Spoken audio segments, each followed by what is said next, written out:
Everyone, so finally अब हम अपनी नेक्स्ट डेस्टिनेशन पे पहुंच चुके हैं जो कि है the Kuldhara village and it is believe to be purely haunted place. यहाँ पे कहा जाता है कि एक पूरा गांव बसा करता था, but now there is no one left over there. I would request my cameraman to just show the viewers this is the Kuldhara village. तो अब यहाँ पे हम पहुँच चुके हैं and now let's explore this village a bit more and जानते हैं यहाँ पे क्या स्टोरीज थी, क्या यहाँ के वैसे लोग तो यहाँ पे दिख नहीं रहे हैं, बट हाँ आई सॉ वॉचमैन ओवर है, तो उनसे बात करते हैं कि क्या यहाँ की स्टोरी है, क्या एक्चुअली यहाँ पे हुआ था। लेट्स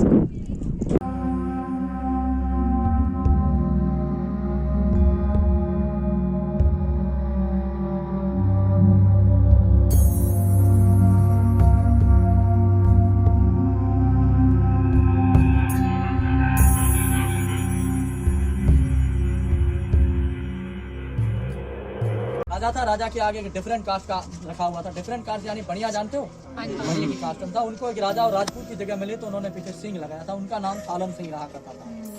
सालम सिंह वो क्या बंदा पावरफुल था, वो क्या करता था, हर किसी को लेने देने में परेशान करता था। यानी किसी की लड़की के ऊपर बुरी नजर रखना, किसी को मारना पीटना, उस बंदे का सालम सिंह का यही काम था। उनकी हाइट रहती थी, लोग ऐसे बोलते थे 8 फीट का बंदा था, पावरफुल था। एक दिन सालम सिंह जैसलमेर से निकला तो इस कुलधारा विलेज में आया।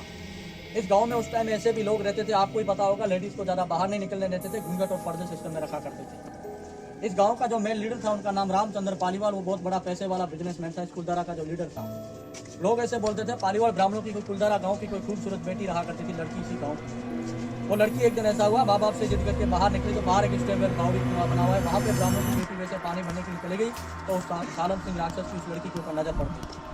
सालम सिंह एक पालीवाल ब्राह्मणों से बोलने लगा, इस लड़की से मेरे को शादी कराओ। ब्राह्मण लोग पालीवाल ऐसे बोले थे, ऐसा तो नहीं कह सकते एकदम हमारी बेटी से आप जबरदस्ती उठाओ और शादी करके लेके चले जाओ, हमको कुछ सोचने का आगे थोड़ा बहुत टाइम टेबल दो। सालम सिंह ने कितना टाइम दिया ब्राह्मणों को, पालीवालों को सोचने का 10 दिन का समय दिया था। 10 दिन के अंदर आप जो भी फैसला ले लेना, अगर इस बेटी से आप मेरे को खुशी से शादी कराओगे तो ठीक है, नहीं तो जबरदस्ती उठाऊंगा। ऐसे सोचने का 10 दिन का टाइम देकर सालम सिंह जैसलमेर की तरफ वापस रवाना हो गया। अब शाम के टाइम में लीडर ने कुलधारा गांव के अंदर बैठ के मीटिंग रखाई गई। मीटिंग के अंदर 83 विलेजेस वाले ब्राह्मण लोग, पालीवाल दूसरे तीसरे दिन सबसे बड़ा ये गांव था कुलधारा। इसमें बैठ के इकट्ठा होकर ब्राह्मणों ने मीटिंग रखाई कि मीटिंग के अंदर ऐसा बोला, आज मेरी बेटी की मतलब बेटी की बात हो रही है लड़की की, तो कल किसी और की बेटी ये शादी करेगा। ऐसा तो मतलब अदर कास्ट में अपनी बेटियां कितनी बार दे सकते हैं, अपन ब्राह्मण है वो बढ़िया है। ऐसा करो, अपने को कुछ करना नहीं है, लड़की वगैरह कुछ देनी नहीं, अपने को एक नाइट में 84 विलेजेस खाली करके निकलना होगा। पालीवाल ब्राह्मणों ने जैसलमेर के 50 किलोमीटर के राउंड में एक बेटी के पीछे सालम सिंह सेनापति के डर के मारे एक नाइट में जैसलमेर के 50 किलोमीटर के राउंड में 84 विलेजेस खाली करके निकल चुके थे, जोधपुर और पाली। पालीवाल ब्राह्मणों ने जाके पाली बसा, इसलिए गाँव का नाम पाली रखा गया। तो अभी तक जो इतना भी हमने इस कुलधारा विलेज के बारे में जाना है, हमें पता लगा था कि इस विलेज को एक श्राप मिला था किसी राजा वगैरह से, पर हमें यहाँ के लोकल्स ने बताया कि वो श्राप एक्चुअली गांव वालों ने ही दिया था कि यहाँ पे कोई भी आगे रिसाइड नहीं कर पाएगा and no one will live here. तो ये जिस जगह मैं आई हूँ कुलधारा विलेज की, ये इस कुलधारा विलेज का सबसे बड़ा घर माना जाता है, जहाँ पर लेडीज़ आके मीटिंग करती थी। जो अभी तक बाहर का हमने देखा वो अलग से जेंट्स के लिए था, but this is specially for ladies. Gents यहाँ नहीं आ सकते, लेडीज़ बाहर नहीं जा सकती। तो एक बार मैं आपको ये सारा घुमाना चाहती हूँ।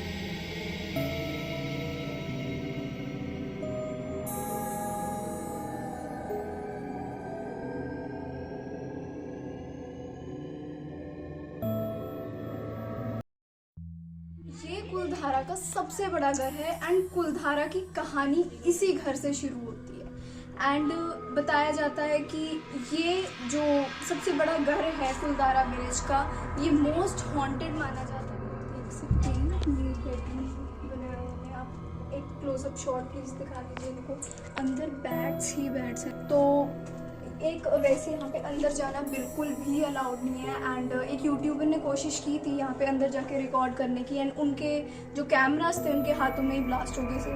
तो हमें इन चीज़ों की रिस्पेक्ट करनी चाहिए और जहाँ भी रिसाइड करती हैं उनको रिस्पेक्टफुली वहीं रहने देना चाहिए। ऐसा नहीं है कि यहाँ पे किसी ने दोबारा रहने की या बसने की कोशिश नहीं की, काफ़ी लोगों ने की, पर पता चला लोकल से कि जिसने भी यहाँ पे दोबारा रहने की कोशिश की उनके घर बर्बाद हो गए, किसी की डेथ हो रही है, किसी की बिजनेस नहीं चल रहा है।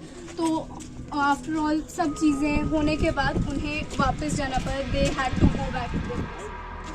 ऐसा भी माना जाता है बिकॉज यहाँ पे कहते हैं कि अगर आप छोटा सा पत्थर भी अपने साथ लेके जाते हैं तो they carry negative energies with you. And कुछ जो टूरिस्ट या विजिटर्स यहाँ से लेके, ऐसा हुआ है कि कुछ टूरिस्ट एंड विजिटर्स जो यहाँ से एक पत्थर भी उठा के लेके गए हैं, they carried the negative energies with them. And माना जाता है कि उनके या तो घर बर्बाद हो गए एंड काफ़ी टाइप की उनके घर में आवाज़ें आने लगी। तो यहाँ पे ये चीज़ भी बहुत ही मानी जाती है कि एक पत्थर भी कोई यहाँ का नहीं उठा सकता। तो आप मेरे पीछे कुलधारा विलेज का मंदिर देख सकते हैं, you can see it is very beautifully built. But मैंने अपनी पूरी लाइफ में, मतलब अभी तक जो मैंने जितने भी इतने मंदिरों के बारे में जाना है, सुना है, this is the first place या temple I have heard about कि यहाँ पे कोई भी पुजारी रिसाइड नहीं करता, कोई भी यहाँ मूर्ति नहीं है, नो प्रेयर्स, नो वर्शिप, यहाँ पे कोई भी रिसाइड नहीं करता।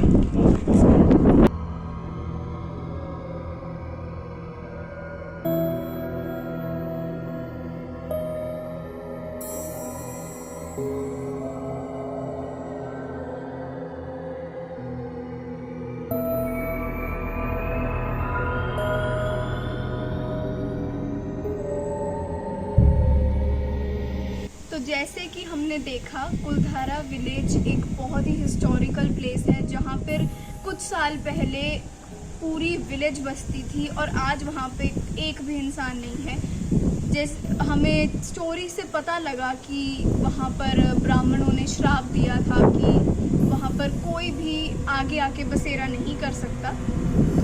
ये बात अभी भी रहस्य में ही कह सकते हैं, क्योंकि जिन लोकल से हम मिले, लोकल से हमने बातचीत की, कुछ लोगों का कहना है कि हाँ, यहाँ पर सच में कुछ ऐसी सुपर नेचुरल पावर्स का रहना है जो फील होती हैं। कभी कभी कुछ ऐसी चीज़ें होती हैं जो नेचुरली नहीं, कोई नॉर्मल इंसान नहीं कर सकता। और कुछ लोगों का ये कहना है कि यहाँ पर कुछ भी नहीं है, जस्ट एक ये गवर्नमेंट साइट बना रखी है ताकि टूरिस्ट एंड विजिटर्स आएँ, और जस्ट एक स्पॉट बना रखा है। तो ये बात अभी भी राज खुल नहीं पा रहा है कि ये असल में एक सच में वहाँ कुछ है भी कि नहीं।